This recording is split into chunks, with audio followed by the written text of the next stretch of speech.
Salut tout le monde! Aujourd'hui, on parle argent. Plus précisément, on va discuter de ce que signifie vraiment avoir un salaire confortable pour vivre. Enfin, comment gagner 5 000 € par mois sans forcément faire de grandes études? Vous vous demandez peut-être si c'est possible, et la réponse est oui. Vous voyez, ces études hors de prix qui ne garantissent même pas un bon salaire. Beaucoup de gens se retrouvent avec des dettes énormes et des salaires qui ne suivent pas. 5 000 € par mois, c'est confortable. Cela permet de vivre sans trop de stress financier. De quoi payer son loyer, manger, sortir et profiter de la vie. Vous pouvez vous permettre quelques extras sans vous inquiéter constamment. Et même mettre de côté. Avoir des économies est crucial pour faire face aux imprévus. Bien sûr, tout dépend de votre train de vie. Certains préfèrent un style de vie plus simple, tandis que d'autres aiment se faire plaisir. Mais soyons clairs, 5 000 € par mois, ce n'est pas non plus le pactole. Il faut savoir gérer son argent intelligemment. Il faut rester raisonnable et gérer son budget. Faire des choix judicieux est essentiel pour ne pas se retrouver à découvert. Mais avec un peu d'organisation, c'est largement suffisant pour vivre bien. Planifier ses dépenses et épargner régulièrement peut faire toute la différence. Alors, comment gagner 5 000 € par mois sans passer des années sur les bancs de la fac? Il existe plusieurs voies alternatives. C'est ce qu'on va voir ensemble. Restez branchés, on va explorer des options comme les métiers manuels, le freelancing et bien plus encore. On nous a toujours dit que pour réussir, il fallait faire de grandes études. Commerce, ingénieur. Mais est-ce vraiment le seul chemin? Le problème, c'est que ces études coûtent cher. Très cher. Et rien ne dit que vous trouverez un travail bien payé après. En plus, l'école traditionnelle ne convient pas à tout le monde. Certains apprennent mieux en faisant, en expérimentant. D'autres sont bloqués par le système scolaire rigide et les cours théoriques. Alors, que faire si vous n'avez pas envie de passer des années à étudier et à vous endetter? Heureusement, il y a d'autres solutions. Aujourd'hui, grâce à Internet, on a accès à une quantité incroyable de ressources éducatives. Cours en ligne, tutoriels, vidéos, il y en a pour tous les goûts et pour tous les niveaux. Le gros avantage, c'est que la plupart de ces ressources sont gratuites ou bien moins chères que les études traditionnelles. Vous pouvez apprendre à votre rythme, quand vous voulez, où vous voulez. Et le top, c'est que vous pouvez vous former à des métiers d'avenir, ceux qui recrutent. Des métiers du numérique par exemple. Alors, n'attendez plus.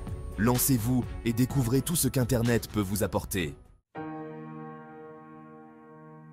Prenons Sophie et Julien, deux jeunes de 17 ans, amis depuis l'enfance, partageant des rêves et des ambitions. Sophie, passionnée de pâtisserie depuis son plus jeune âge, décide de suivre sa passion et de faire un CAP en pâtisserie. Julien, lui, se dirige vers une école de commerce, espérant un jour devenir un homme d'affaires prospère. 2 ans plus tard, Sophie est diplômée avec brio et trouve rapidement un emploi dans une boulangerie réputée de la ville.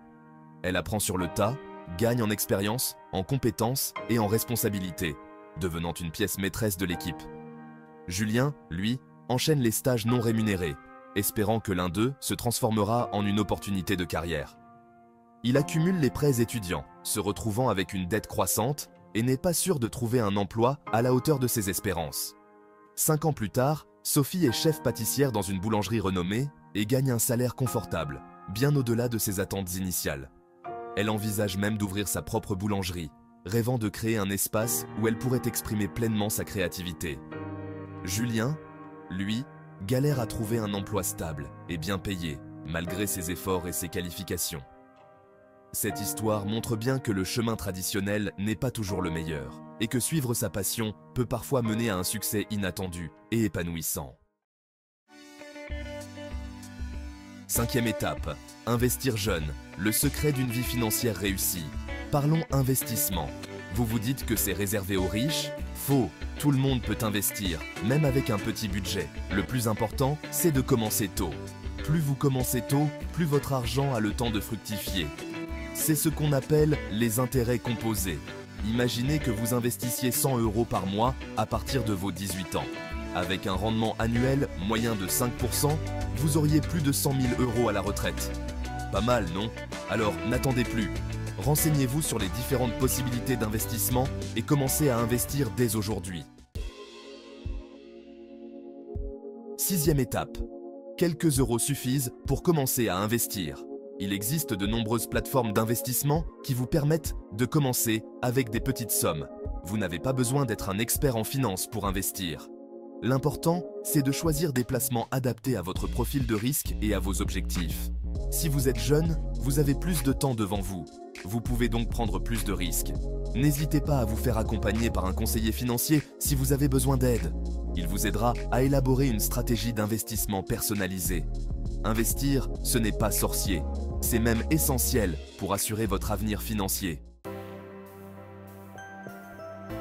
9e étape. Un exemple concret, le business en ligne. Aujourd'hui, il est plus facile que jamais de se lancer dans l'entrepreneuriat grâce à Internet. Le e-commerce, par exemple, offre de nombreuses opportunités. Vous pouvez créer votre propre boutique en ligne et vendre vos produits ou services. Ou encore, vous lancer dans le dropshipping, une activité qui ne nécessite pas de stock.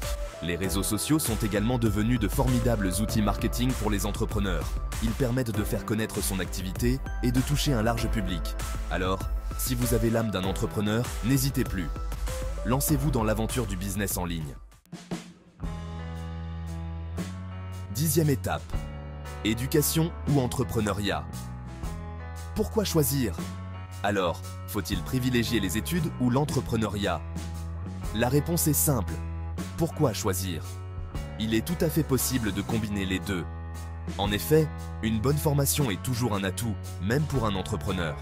Elle vous apportera des connaissances et des compétences précieuses pour gérer votre entreprise. De plus, l'entrepreneuriat peut être un excellent complément à vos études. Il vous permettra de mettre en pratique ce que vous apprenez en cours et de développer votre esprit d'initiative. Alors, n'hésitez pas à combiner études et entrepreneuriat pour maximiser vos chances de réussite. 11e étape, combiner études et business. La voie de la réussite? Imaginez, vous suivez une formation en marketing digital tout en développant votre propre boutique en ligne. Vous êtes à la fois étudiant et entrepreneur, jonglant entre les cours et les commandes clients. Vous apprenez les techniques de vente en ligne le jour et vous les appliquez le soir sur votre propre business. Chaque leçon devient une opportunité de croissance pour votre entreprise. C'est ce qu'on appelle la synergie. Cette synergie crée un cercle vertueux où chaque aspect de votre vie académique et professionnelle s'enrichit mutuellement. Vos études nourrissent votre business et votre business nourrit vos études. Les connaissances acquises en classe trouvent une application immédiate dans votre entreprise. Une combinaison gagnante qui vous permettra d'acquérir une expérience solide et de vous démarquer sur le marché du travail. Vous devenez un candidat unique avec des compétences pratiques et théoriques. De plus, en combinant études et entrepreneuriat, vous vous assurez un filet de sécurité. Vous avez deux voies de réussite devant vous. Si votre business ne décolle pas comme prévu, vous aurez toujours votre diplôme en poche. Ce diplôme est votre assurance pour l'avenir. Alors, pourquoi s'en priver? Saisissez cette opportunité unique de combiner études et entrepreneuriat pour maximiser vos chances de succès. 12e étape, osez rêver grand et prenez votre avenir en main. Voilà, les amis, j'espère que cet échange vous aura donné matière à réflexion. Comme vous l'avez compris, il n'y a pas qu'un seul chemin vers la réussite. Que vous choisissiez la voie traditionnelle des études, l'entrepreneuriat ou une combinaison des deux, le plus important est de trouver votre propre voie, celle qui vous correspond et qui vous passionne. N'ayez pas peur de sortir des sentiers battus, d'innover, de créer. Le monde appartient à ceux qui se lèvent tôt et qui osent. Alors, osez rêver grand et prenez votre avenir en main. N'hésitez pas de vous abonner si mon contenu vous plaît